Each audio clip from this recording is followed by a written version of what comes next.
अध्यात्म विश्व विज्ञान यूट्यूब चैनल पर पुनश्च आपका स्वागत है। हमने गत अंक में नर नारायण ग्रंथ से कुछ प्रश्न प्रस्तुत किए थे। आइए उसके उत्तर को जानें और क्रमशः उत्तर को समझने का यत्न करें।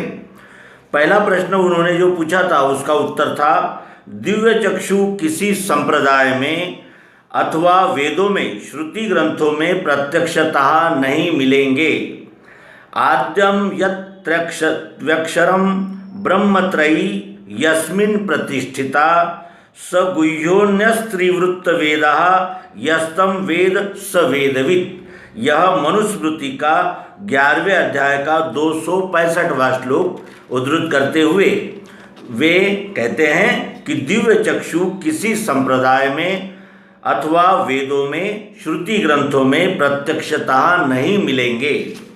दूसरे प्रश्न का उत्तर है, दिव्य चक्षु का तात्विक स्वरूप स्वतंत्र अनुभव है। वह शाब्दिक जो शास्त्र पद्धति उससे नहीं मिलेगा, यही उसका वैशिष्ट्य है। शास्त्र की रीति से अनुभव और वस्तु की प्राप्ति नहीं होती, परोक्ष ज्ञान होता है। किंतु दिव्य चक्षु प्रत्यक्षानुभव रूप है, यानी दिव्य चक्षु प्रत्यक्ष अनुभव स्वरूप है। उसके अनंतर का प्रश्न था, उसका उत्तर है, कर्म संन्यास से दिव्य चक्षु का संबंध नहीं।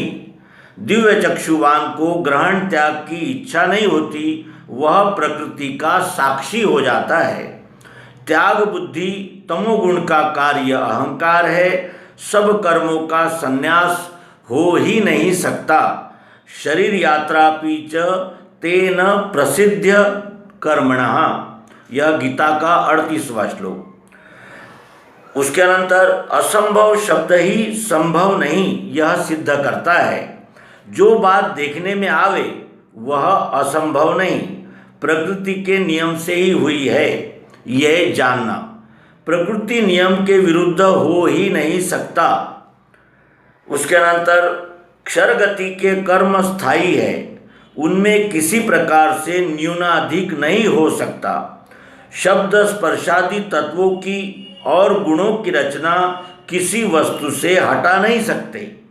चमत्कार निर्णय, दिव्य दृष्टि तथा गीतोपनिषद ग्रंथ देखना और भागवत में दिया हुआ ब्रह्मा जी का यह वाक्य भी देखना, न तस्य कश्चित तपसा विद्या वा न योग वीर्येण मनीषया वा नैवार्थ धर्मे परतः स्वतो वा कृतं विहंतुम तनुभृत ही भूयात्। यह भागवत के 5वें स्कंद के पहले अध्याय का 12वां श्लोक।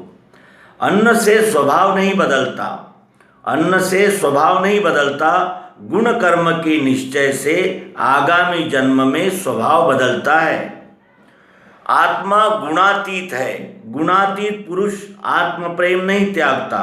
शब्द ज्ञानी अनीतिमान होते हैं, अनुभवी नहीं होता। आध्यात्मिक और भौतिक तपोबल एक ही है। बिना अध्यात्म के भौतिक अंधा है और बिना भौतिक के अध्यात्म अंधा है। किंतु अनन्य सहित उपासना का सदैव जय होता है। ज्ञानी अक्षर आत्मा की दृष्टि से बोलता है, ज्ञानी अक्षर आत्मा की दृष्टि से बोलता है। इस कारण क्षर प्रकृति को मिथ्या कहता है। विज्ञानी पुरुषोत्तम भाव से देखता है। इस कारण अनेक रूप रूपाय सर्वम खल्विदम ब्रह्म कहता है। उसके लिए रंग रूप इत्यादि सब कुछ परमात्म रूप ही है। प्रकृति की रचनानुसार शुद्ध गुणों को दिव्य दृष्टि अर्थात विज्ञान प्राप्ति हो सकती है। मुक्ति का संबंध गुणाधिक्य से नहीं, गुण का साक्षित्व प्राप्त होने से है। गुणों की उत्क्रांति और अपक्रांति है, गुणातीत को नहीं। गुणों में उत्क्रांति और अपक्रांति है, गुणातीत को नहीं। इस कारण गुणातीतावस्था प्राप्त न हुआ पुरुष अर्थात वर्ण अखंड मंडलाकार चक्र के नियमानुसार वर्ण रचना में ऊंचा नीचा हो सकता है। वर्ण सर्वत्र है। ब्रह्मा जी ने कुल, ऋषि और मुनियों ने जाति, ऋषि और मनुओं ने जाति तथा मुनियों ने उपजाति निर्माण की है। इसे पुनश्च पढ़ेंगे। वर्ण सर्वत्र है। ब्रह्मा जी ने कुल, ऋषि और मनुओं ने जाति तथा मुनियों ने उपजाति निर्माण की है। यही युग कल्पना का कारण है। रूपांतर से यह भेद पृथ्वी मात्र में दिखता है। विज्ञान बिना यह भेद ज्ञान से नहीं मिट सकता। यह गुण विकारी काम की लीला है। ये सब झमेले स्वयं बोध से मिटने के लिए ही दिव्य चक्षु का प्रचार प्रसार करना आवश्यक है। जड़ चैतन्य का भेद जगत को ज्ञात नहीं है। इस कारण जगत को चैतन्य और चैतन्य को जड़ कहते हैं।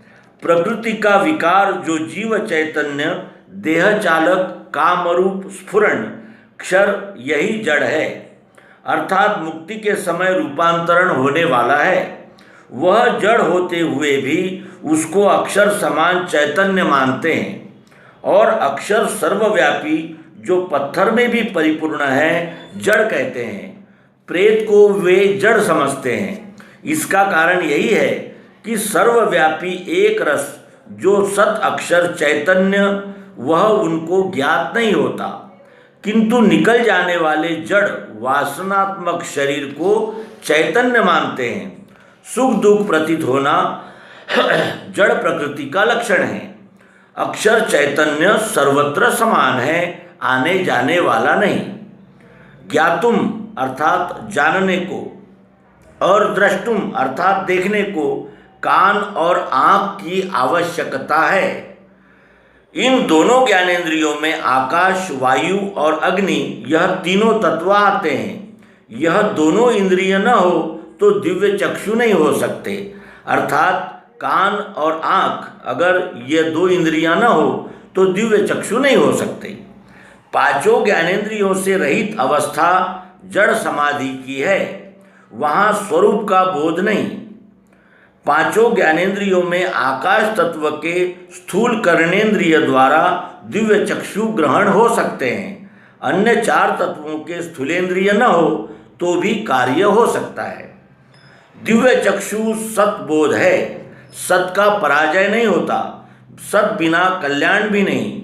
जो सत ग्रहण नहीं करता वह असत का ही आधार लेगा और असत रूप फल प्रकृति न्याय से असत ही भोगना पड़ेगा। जैसा कर्म वैसा फल। गाली को गाली, स्तुति को स्तुति। ये यथा माम प्रपद्यन्ते ताम तस्थैव भजाम्यहम्। यह कर्म फल न्याय है।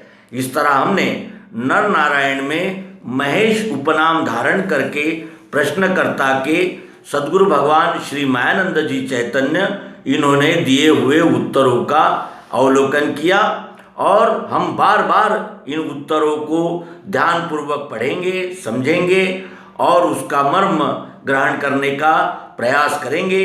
इन अपेक्षाओं के साथ नर्मदे हर सद्गुरु भगवान की जय।